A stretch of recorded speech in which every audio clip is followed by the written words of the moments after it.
Hello viewers, আজকে আমার মেয়ের বার্থডে। আর সকাল সকাল আমি শোমেস থেকে একটা কেক নিয়ে আসছি, এটা ফ্রিজে তুলে রাখছি। আর রান্নায় চলে আসছি রান্নাঘরে। তো গরুর মাংসটা আমি কেটে রেখেছি, আজকে আলু দিয়ে গরুর মাংস রান্না হবে। পোরগুলো ছোট ছোট করে কেটে নিয়ে আলু দিয়ে ভুনি করব। এখানে রোস্টের জন্য মুরগি কেটে রেখেছি, পানি ঝরিয়ে নিয়েছি একদম। আর রুই মাছ নিয়েছি, রুই মাছ আমি মুগ ডাল দিয়ে রান্না করব। তো মাছগুলো ভালো করে ধুয়ে পানিটা ঝরিয়ে নিচ্ছি।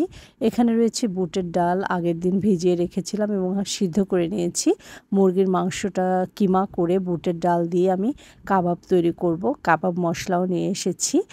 তো মুরগি আবার কিছুটা রেখেছি সবজি রান্না করার জন্য, একটা চাইনিজ ভেজিটেবল রান্না করব। আর এখানে ফুলকপি, বাঁধাকপি সহ অন্যান্য যে সবজিগুলো আছে এনেছি। 3 কেজি পোলাওর চাল রান্না করব।